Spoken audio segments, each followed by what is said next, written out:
Olá pessoal, hoje nós vamos iniciar o estudo dos modelos de turbulência, certo? Nós vimos na lição anterior que o nivelamento o nivelamento temporal das equações de Navier-Stokes, né, possibilita obter as equações que normalmente a gente chama de runs, equações runs, ou RANs, se quiser chamar assim, tá? Mas o fato é que com a operação de nivelamento temporal,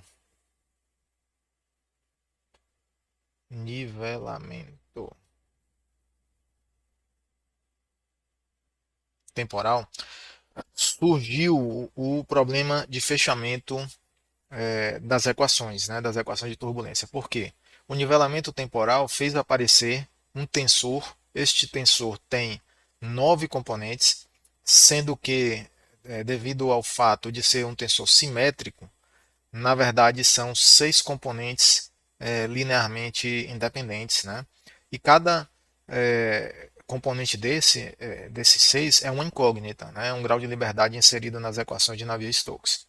Portanto, necessitamos de equações adicionais para resolver as equações niveladas de Navier-Stokes, certo? E aí é que entram os modelos de turbulência, tá? Os modelos de turbulência, ok? Os modelos de turbulência são classificados, categorizados normalmente de acordo com o número de equações diferenciais que eles possuem, certo? Então, nós podemos ter, né, digamos, um modelo. A gente pode falar assim, de zero equação ou a zero equação, né? Tanto faz. Então, a zero equação. Pode ser esquisita, pessoal, essa forma de falar, mas é assim que a literatura classifica, né? A literatura especializada em turbulência. Tá? Então, o modelo a zero equação é um modelo que não tem equação diferencial. Portanto, é um modelo algébrico. Tá? É o caso mais simples. É um modelo de turbulência que só possui equação algébrica, não tem nem equações diferenciais parciais, nem ADO, tá?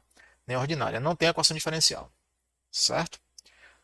Na escala aí de complexidade e abrangência, nós temos o modelo a uma equação, ok? Este modelo, como a própria designação indica, tem uma equação diferencial.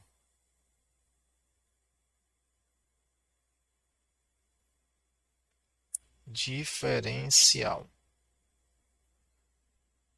Temos modelos a duas equações.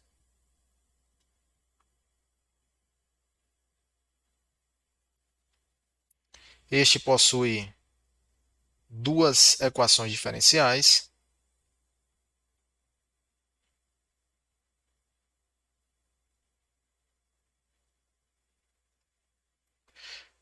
Esta categoria é a dominante na indústria. Tá?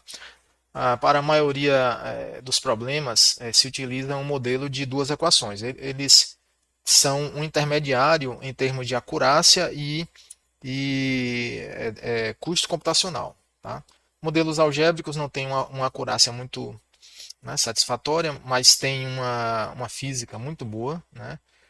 É muito interessante um modelo algébrico, como o modelo de comprimento de mistura de Prandtl. Eu vou explicar ele para vocês, porque a física, a intuição física é muito boa no modelo algébrico, porém a acurácia fica comprometida. Né? E também a generalidade. Geralmente são modelos específicos para cada geometria. Né?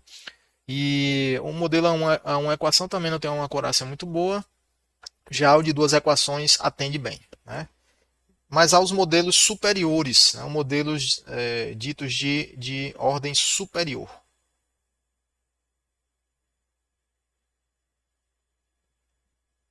tá? Modelo de ordem superior vai possuir três ou mais equações diferenciais.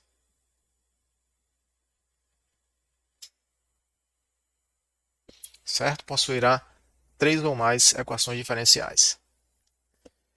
Esses modelos, pessoal, geralmente se baseiam ou lançam mão do que costumou se chamar de hipótese de Boussinesq. Certo? Hipótese de Boussinesq. Vou explicar aqui para vocês de que se trata, né? Esse nome esquisito, mas é o nome da pessoa mesmo, tá? Que propôs essa hipótese. Hipótese de Boussinesq, ela relaciona bom, vamos começar com a lei de Newton da viscosidade. A lei de Newton da viscosidade não é menos μ dvx dy, tal yx. Não é isso? E nós podemos escrever uma equação equivalente a essa para todos os componentes, né, do tensor-tensão, não é isso? Pois é. O que é a hipótese de Boussinesq? Ele relacionou, né, as componentes do tensor de Reynolds, o tensor turbulento de Reynolds, com os gradientes do escoamento médio, né? As derivadas, mas envolvendo não a velocidade instantânea, porque na lei da viscosidade de Newton, esse gradiente aqui é o gradiente da velocidade mesmo, a velocidade vetor v, né? Velocidade instantânea. No caso das equações niveladas de Navier-Stokes, aparece lá a velocidade média, não é isso? E as flutuações, devido à decomposição de Reynolds que a gente aplicou, não foi? Então, pela hipótese de Boussinesq, ele relaciona, né, primeiro, ele introduz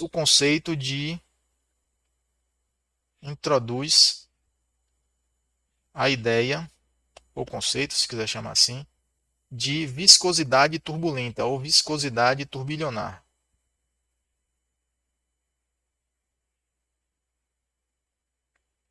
Certo? É uma ideia bem interessante, um conceito bem interessante, porque faz sentido. A turbulência dissipa a energia mecânica do escoamento. E a viscosidade normal mesmo, a viscosidade cinemática ou dinâmica,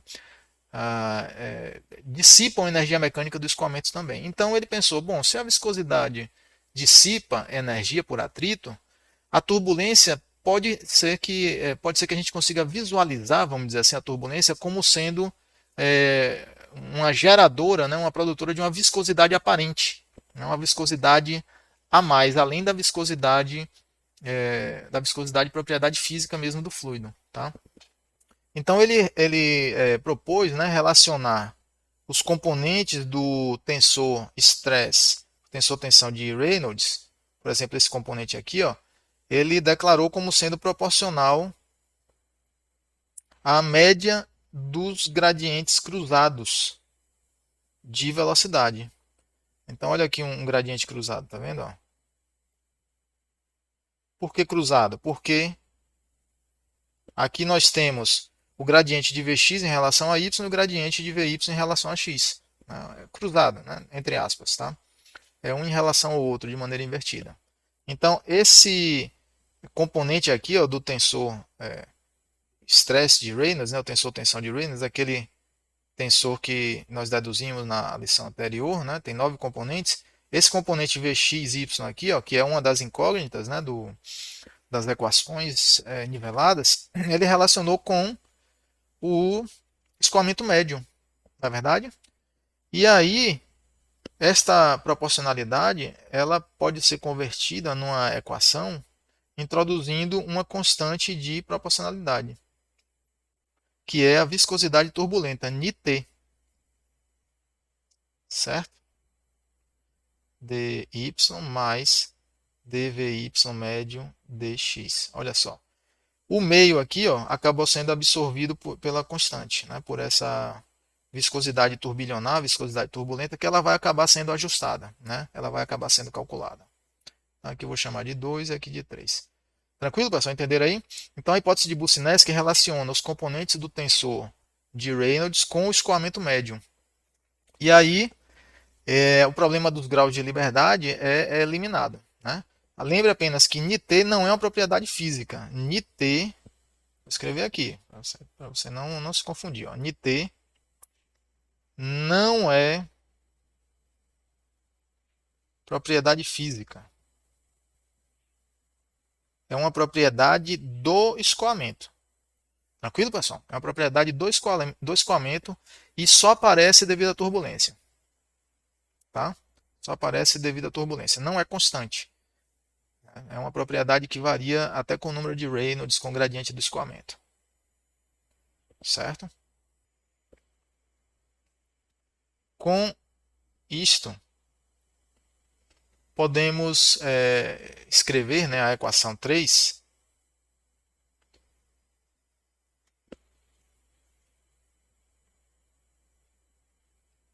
3 define, vamos botar assim, a viscosidade turbilionar como sendo Vx', Vy' médio, dividido pelo gradiente dvx médio dy mais dvy médio dx. Tranquilo? Então a hipótese de Boussinesq permite definir essa viscosidade turbilionar. Tá? Tem problemas essa hipótese? Tem alguns problemas? Tem sim. Né? Afinal de contas, a viscosidade, o NIT, a viscosidade turbilionar, pela hipótese de Boussinesq, ela é diferente de zero mesmo em escoamento laminar. Olha só. Se o escoamento for laminar.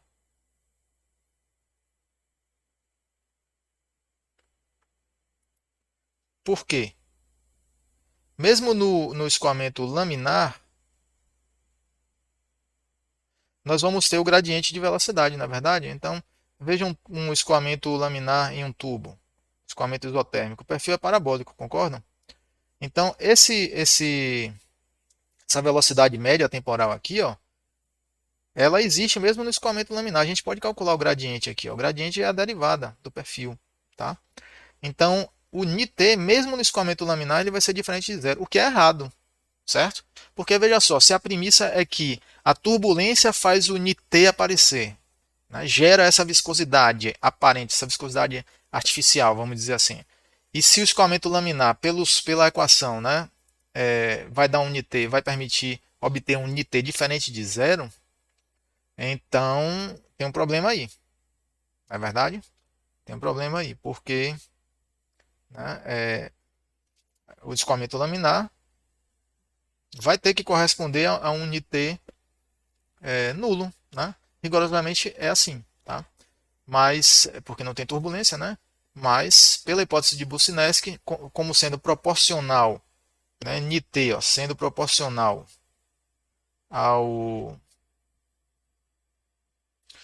ou melhor, a flutuação de velocidade sendo a flutuação do o componente, né, do estresse, do tensor estresse de Reynolds sendo proporcional ao gradiente, na média dos gradientes de velocidade média, a componente do tensor de Reynolds vai aparecer mesmo se o escoamento for laminar. Aí foi isso que eu quis dizer. Eu acabei invertendo a causa e efeito aí, mas dá no mesmo. Né? Ou seja, se o gradiente vem de um escoamento laminar, ainda assim, pela hipótese de Boussinesq, teríamos flutuação, né, do tensor, teríamos essa média do produto das flutuações no tensor estresse de Reynolds. Entenderam? O que fisicamente não faz sentido, né, porque se é laminar, não tem flutuação. Pronto, acho que agora ficou mais claro. Tá certo, pessoal? Então, baseado na hipótese de Boussinesq, né, a primeira tentativa importante, né, de modelar a turbulência veio através da teoria do comprimento de mistura de Prandtl.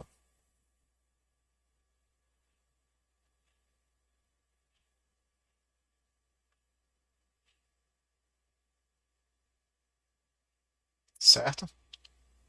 Esse assunto é visto em mecânica dos fluidos, eu falo sobre ele em FT2, mas agora eu vou lançar, né? Vou aprofundar um pouquinho mais, vou dar informações a mais que eu não podia dar naquele momento que eu estava explicando. Tá?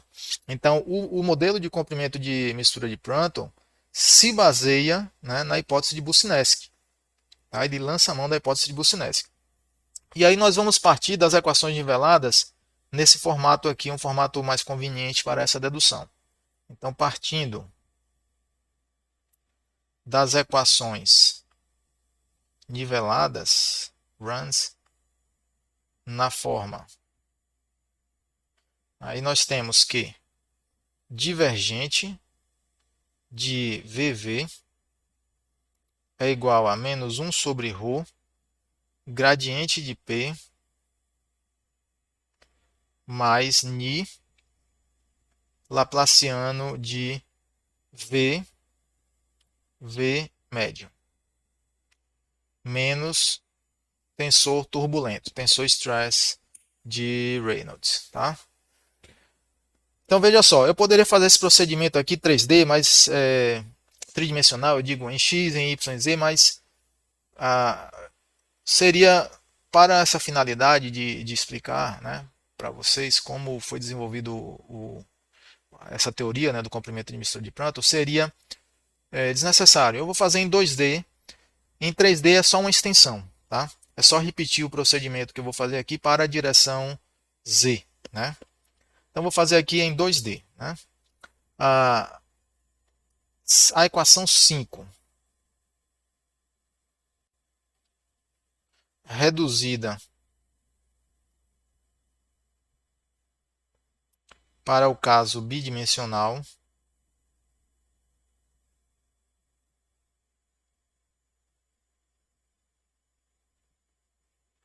será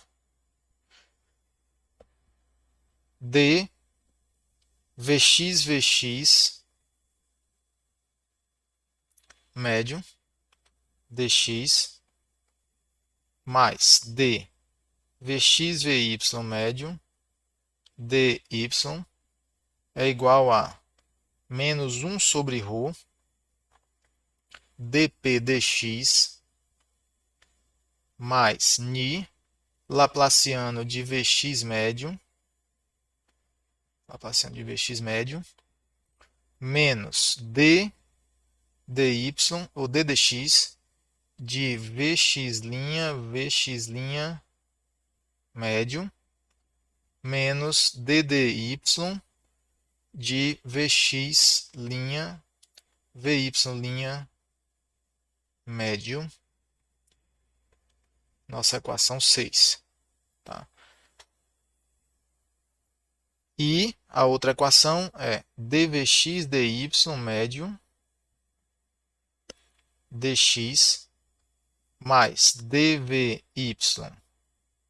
Vy médio dy é igual a menos 1 sobre ρ dp dy, dp médio, né, dy, desculpe, mais ni laplaciano de Vy médio menos dvx' Vy' médio dx menos ddy de Vy'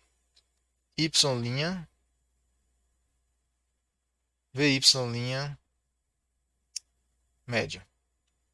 Resultado 7. Tranquilo? Então teríamos mais uma equação para a direção z, eu não vou usar aqui não, tá? Nessa demonstração vamos ficar só com essas duas. E a continuidade bidimensional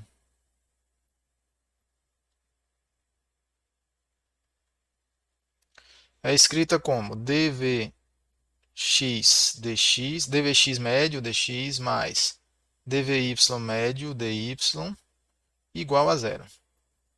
Tranquilo? A equação da continuidade aí é em 2D, bidimensional. De 6, o Laplaciano, o termo, né? Laplaciano assume a forma. Assume a seguinte forma. Ni laplaciano de Vx médio é igual a Ni D2 Vx médio dx2, dx2 mais D2 Vx médio dy2, que é igual a ddx ni dvx médio dx mais ddy vezes ni dvx médio dy. Certo? Então, a viscosidade aqui foi importada, né, para dentro da primeira derivada. Né?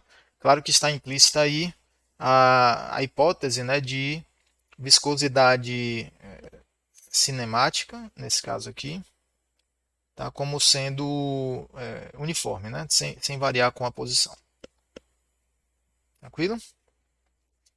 Pois bem, esta será a equação 9.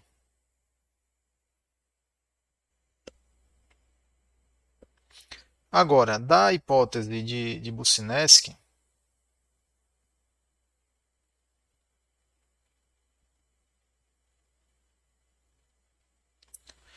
nós podemos escrever que menos nx ou menos vx',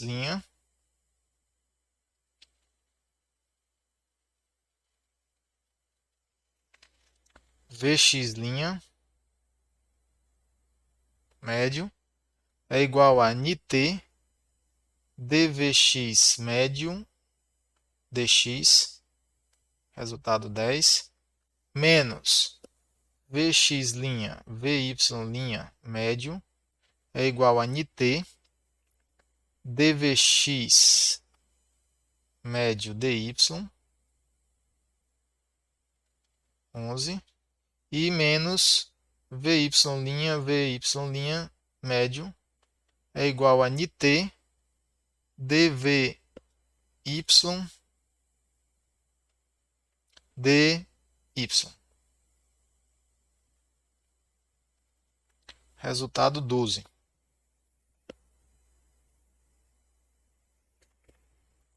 Substituindo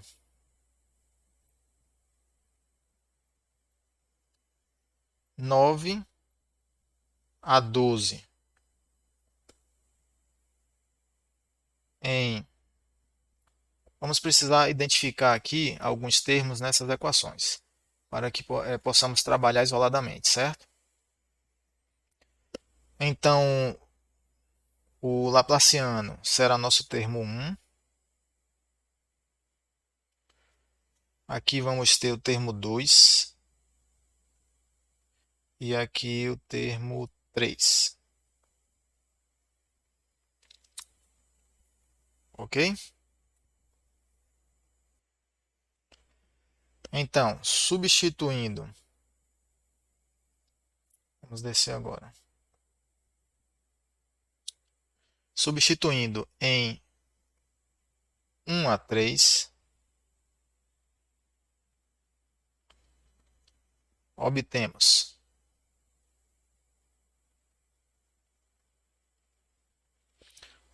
o seguinte: dvx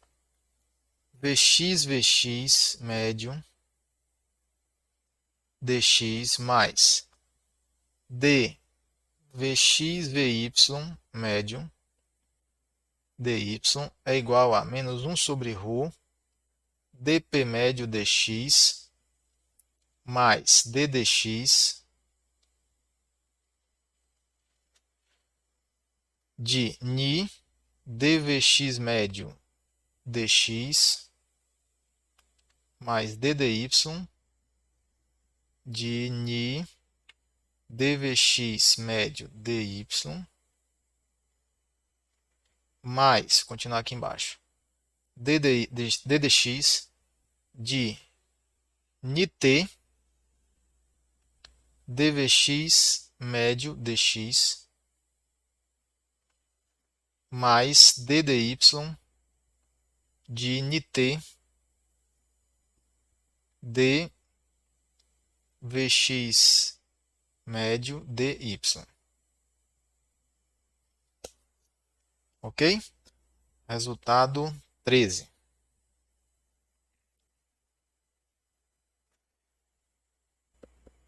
E aí podemos notar que existem derivadas similares, né?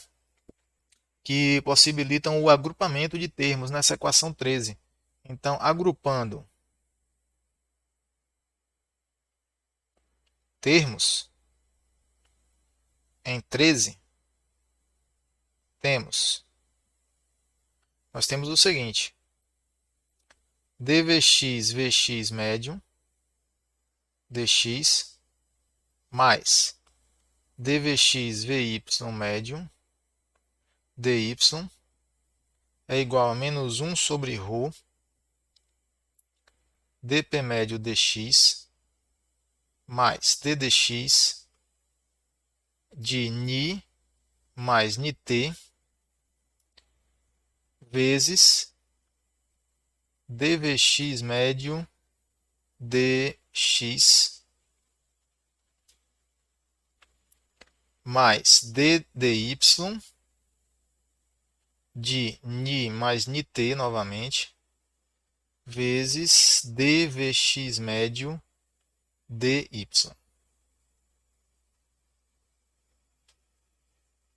Certo? Resultado 14, tá?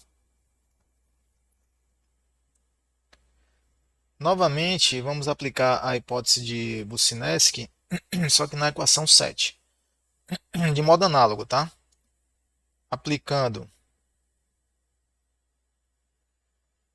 a hipótese na equação 7, temos d vx vy médio dx mais dvy vy médio dy é igual a menos 1 sobre ρ dp médio dy mais ddx de ni mais Nt dvx médio dy mais ddy de ni mais viscosidade turbilionar vezes dvy médio dy. Então repare, pessoal, aqui eu fiz a mesma coisa que fora feita, né, para a equação anterior, certo? E aí note o seguinte,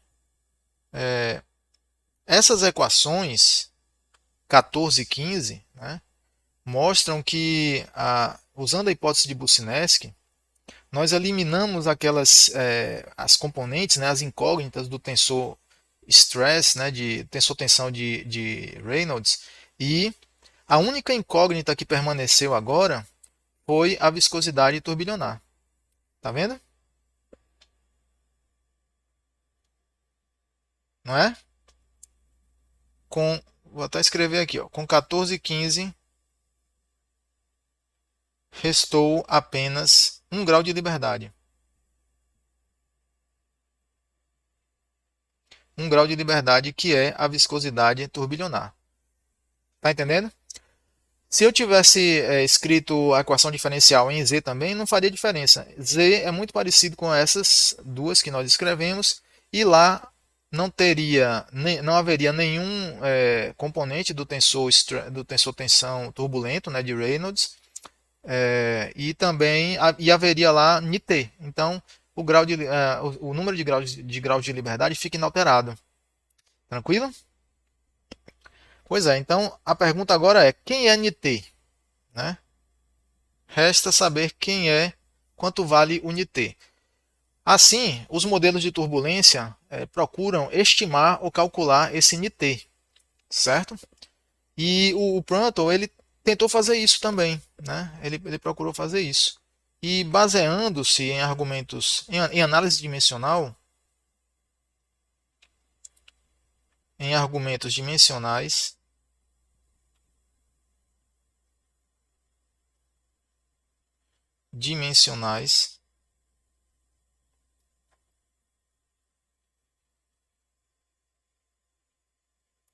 nota-se. Então, Pronto reparou que Ni, a viscosidade, tem dimensão de comprimento ao quadrado por tempo, tá? Que pode ser escrito como L, comprimento, vezes comprimento por tempo, que é a velocidade. Olha só. Então, a viscosidade ela tem dimensão de comprimento vezes velocidade. Tranquilo? Então, por analogia,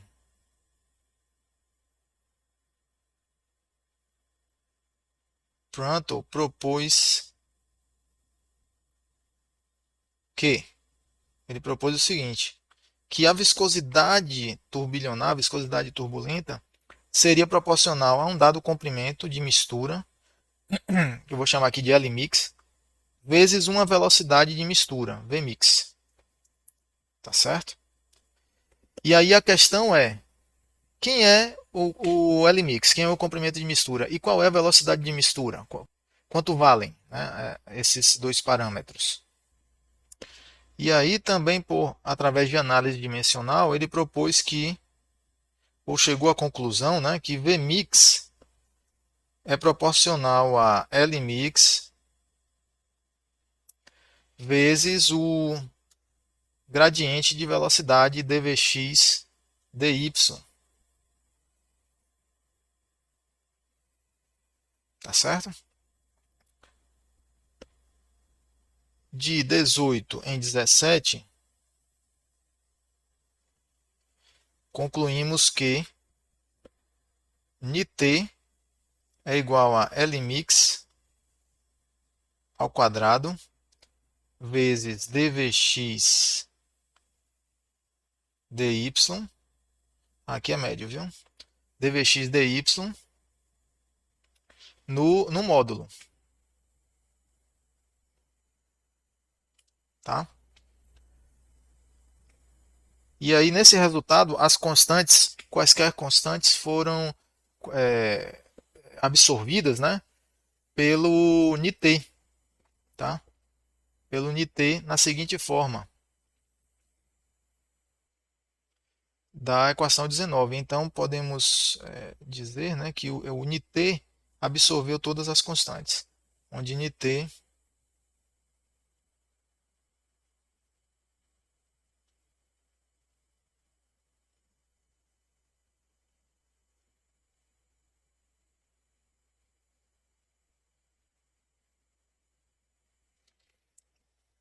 certo?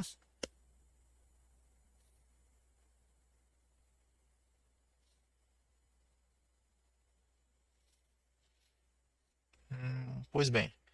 Então, usando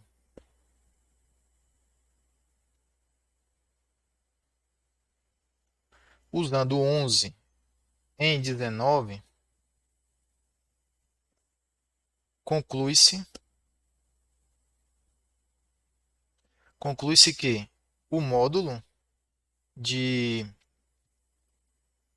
menos Vx', Vy' na média é igual a módulo de Lmix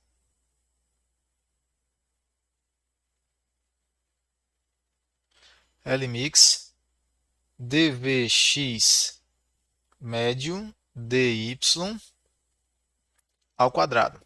Resultado 20. Tá? Então veja só, se nós conhecermos o comprimento de mistura de Prandtl, se conhecermos aqui o valor do comprimento de mistura, né? Uma vez que nós temos o gradiente do escoamento médio, tá, pelo perfil de velocidades, nós podemos calcular as componentes do tensor estresse de Reynolds. Né?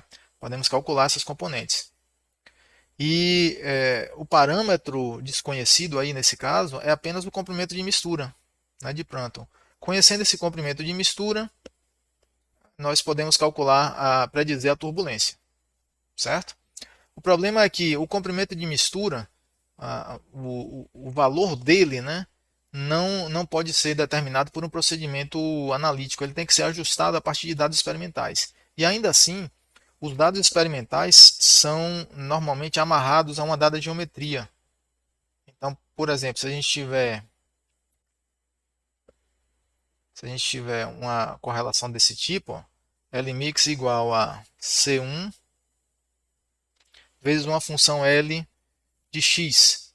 Né? Esse L de x é um comprimento característico do sistema, porém ele vai variar com a posição, né? Com a posição no escoamento. Então nós temos aqui, digamos, a camada limite. Ó, para cada x, nós teremos um valor de Lx diferente, né? Porque o comprimento de mistura vai mudar. E essa constante C1 ela tem que ser determinada experimentalmente.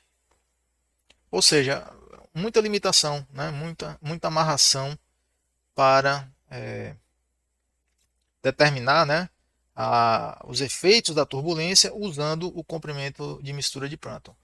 Mas a fundamentação física é muito forte, né, nessa análise dele, nessa análise de Prandtl.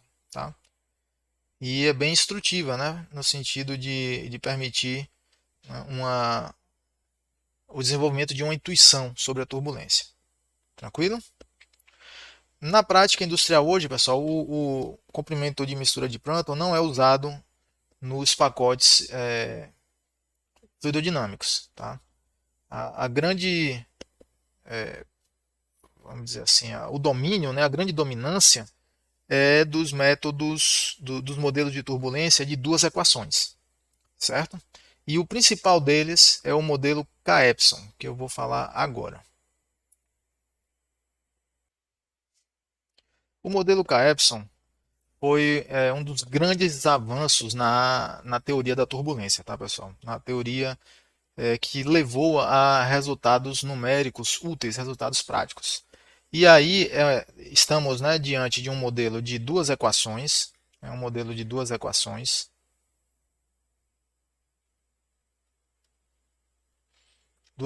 diferenciais,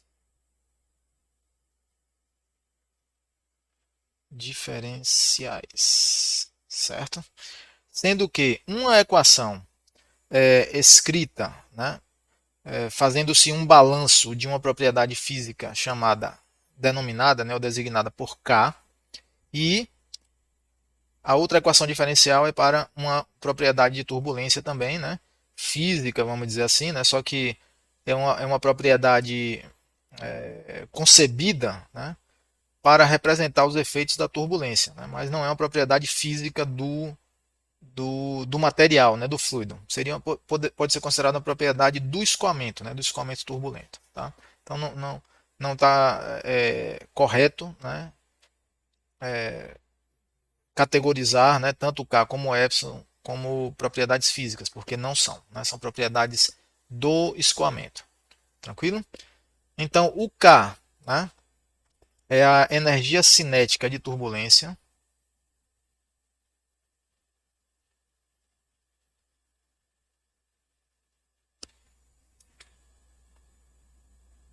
da turbulência e o Epsilon é a taxa de dissipação dessa energia. A taxa de dissipação da energia cinética da turbulência.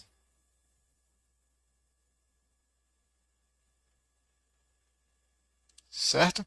Então, a ideia do modelo é que, a ideia básica, vamos dizer assim, fundamental, é que a turbulência produz K, produz energia cinética, e o Epsilon dissipa essa energia cinética, ele consome essa energia cinética, certo? E a energia cinética, né, o K, é definido na seguinte forma, né? A energia cinética turbulenta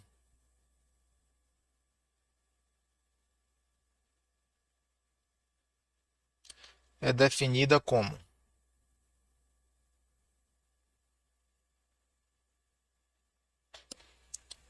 K igual a 1 meio de Vx' ao quadrado na média, mais Vy' ao quadrado na média, mais Vz' ao quadrado na média, né? Então veja que está fazendo sentido, vamos dizer assim, né? Porque a energia cinética, a gente sabe, né, desde o ensino médio, que é definida como mv2 sobre 2, não é isso? Ou seja, uma massa, né, vezes a velocidade ao quadrado dividido por 2. Se a gente normalizar para obter uma grandeza específica, né, uma propriedade específica, nós vamos ter que a energia cinética por massa, por unidade de massa, é V2 sobre 2. Só que como essa energia é uma energia cinética associada à turbulência, então as velocidades aqui, ó, vão ser as flutuações, né, as flutuações turbulentas de velocidade.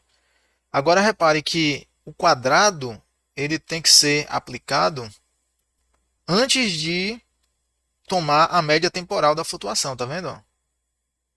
Ele tem que ser aplicado antes, ou seja, a média tem que ser tomada depois, certo? Por quê? Porque se a gente escrever assim, ó, se nós escrevermos dessa maneira aqui, ó, ao quadrado, isso aqui é igual a zero. Tá? Por que é igual a zero? Porque a média da flutuação a gente já sabe que é nula, né? A flutuação é um valor pequeno em torno de zero, então a média temporal é nula. Então isso aqui é zero. O quadrado tem que ficar abaixo da barra de média, tranquilo? Vetorialmente a gente pode escrever assim, ó. V vetor linha, V linha flutuação, né, vetorial, V linha vetor,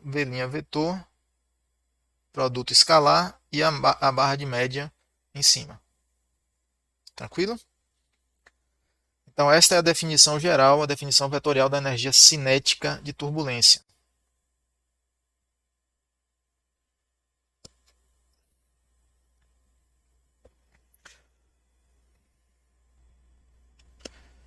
Nesse procedimento aqui, ó, embora eu não vá deduzir, né, no detalhe as equações K e Epsilon devido também à extensão, né, do procedimento, mas é importante que vocês saibam que a dedução das equações de conservação de K e Epsilon assumem turbulência isotrópica. Isso aqui é importantíssimo, tá?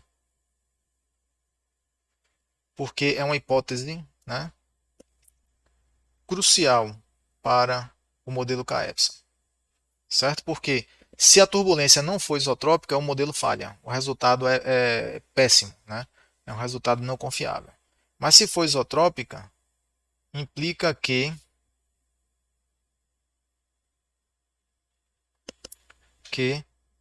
Vx' ao quadrado igual a Vy' ao quadrado, médio, né? Igual a Vz' ao quadrado médio, né? Ou seja, pessoal, a turbulência, a velocidade flutua do mesmo jeito em todas as direções. Tá? A média temporal do quadrado da flutuação vai ser igual em todas as direções. Se houver uma flutuação diferente numa direção em particular, aí a turbulência é anisotrópica, né? Ela vai depender da direção. Há casos em que isso é verdade, principalmente se o fluido, dependendo do fluido, dependendo da natureza do fluido, né? Se o fluido tiver um comportamento reológico anisotrópico, a turbulência vai ser anisotrópica também. E aí o modelo K-Epsilon não pode ser usado, ele falha, né? Falha fatalmente, tá? Com 2 em 1, temos que Vx' ao quadrado, na média, é igual a 2/3 de K. Certo? Então, se a turbulência é isotrópica, vale a equação 3, essa equação 3 aqui. Certo? No modelo K-Epsilon, a viscosidade turbilionar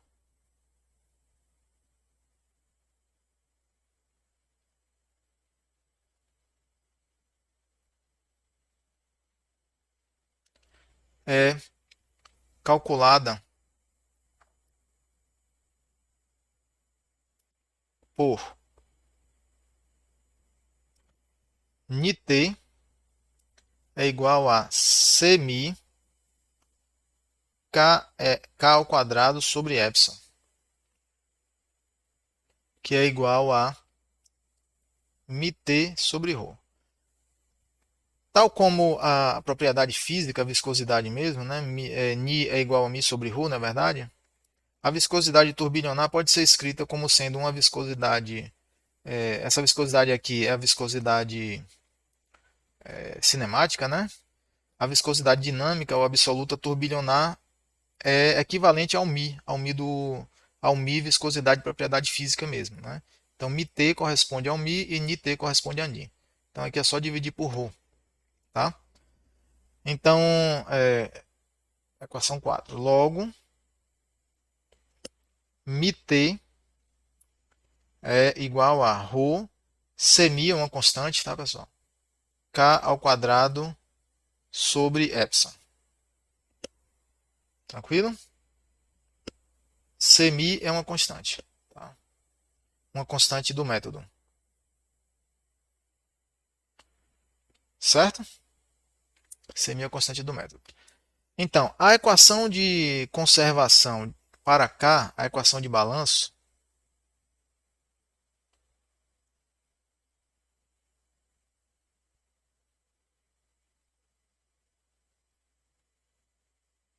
de K é assim, né? Foi desenvolvida por duas pessoas em conjunto, Launder e Spalding, né? Lá pela década de 80, mais ou menos, se não me engano, né? E partiu, né, apenas do princípio da aplicação do princípio de conservação da propriedade K, né, dentro de um volume de controle. A ideia é essa, né? Então é ddt de ρk mais divergente de ρk v médio igual a divergente de mi mais μt sobre sigma k. Sigma k é outra constante do método, tá? Outro parâmetro. Gradiente de k mais p, esse p diferente aqui é um termo de geração, menos ρ epsilon. E epsilon é um termo de p é um termo de aparecimento e epsilon é um termo de desaparecimento, né? Ou seja, esses dois termos aqui combinados, ó, são um termo de geração, geração positiva e negativa, certo? Esse aqui é geração positiva, esse aqui é geração negativa, tá? Então esse P é o termo de produção de turbulência, onde P é o termo de produção de turbulência e ele é calculado assim, é definido assim, ó. Aqui é o tensor tensor turbulento de Reynolds, tensor de Reynolds,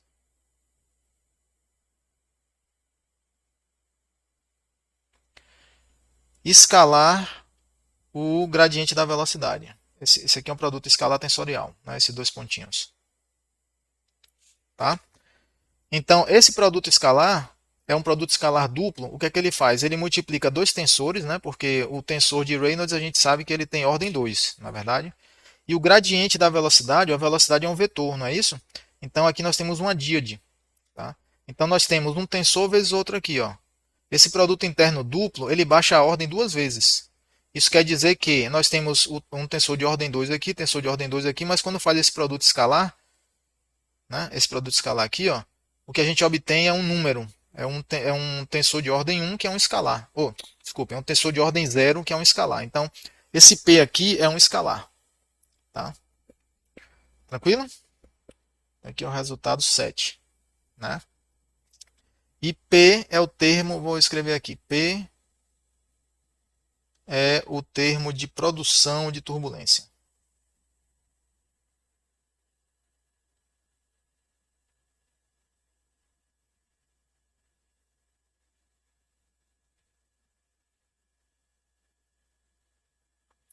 certo? Termo de produção de turbulência. Tá? E veja que o tensor turbulento de Reynolds está nesse termo. A equação de Epson é bem parecida, né? A equação de balanço de Epson.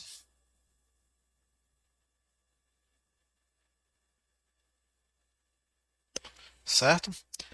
É DDT de ρ vezes Epson mais divergente de ρ Epson V igual a divergente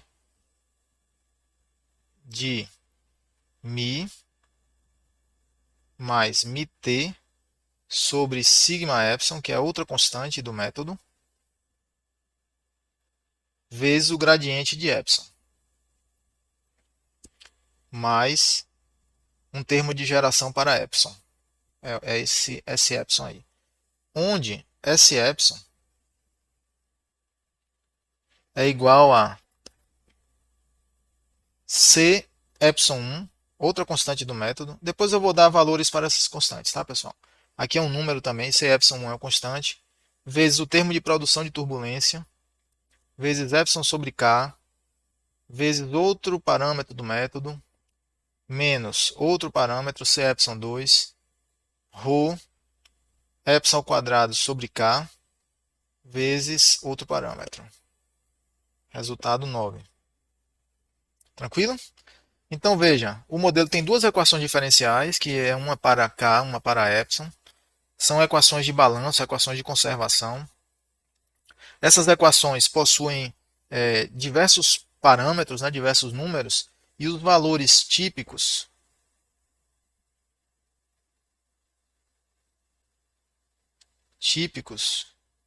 dos parâmetros do modelo K-epsilon são, tá? Cmi 0,09, C epsilon 1 na faixa de 1,45 a 1,55. Se a gente não tiver nenhuma razão para levar para os extremos, a gente usa o valor médio, né? C epsilon 2, 1,92, 2,00, nessa faixa aqui. F1, 1, F2, 1, sigma K, 1 e sigma epsilon 1,03. Tá certo? Então, pessoal, quando a gente está usando um pacote fluidodinâmico, né, CFX, console, etc., e a gente adiciona um modelo de turbulência, lá tem outros modelos de turbulência, outros modelos até mais sofisticados e mais pesados do que esse, mas se a gente arrastar lá o modelo K-epsilon, ele vai incluir essas equações na solução. Tá? Ele vai incluir essas duas equações diferenciais aqui. Há equações diferenciais levemente diferentes, né, devido a algumas alterações que propuseram na literatura técnica, né, de turbulência, mas as equações padrão são essas aí. Né? E aí o K-epsilon é resolvido, né, junto com as equações de Navier-Stokes, e a viscosidade turbilionar é calculada usando a hipótese de Boussinesq. Tá? Com a viscosidade turbilionar, ela é somada à viscosidade física mesmo, né, a propriedade física da viscosidade, e aí o campo de velocidades é calculado dessa maneira. Tranquilo? O campo de velocidades é calculado aí dessa maneira. Essas constantes são sempre válidas? Não. Às vezes, dependendo da geometria, dependendo do fluido que está sendo modelado, né, que está sendo simulado, o modelo K-epsilon ele não funciona, não dá um resultado tão bom, principalmente nas proximidades da parede, e aí é necessário fazer um ajuste dessas constantes aqui, inclusive nessas que são adotadas 1 geralmente. Né?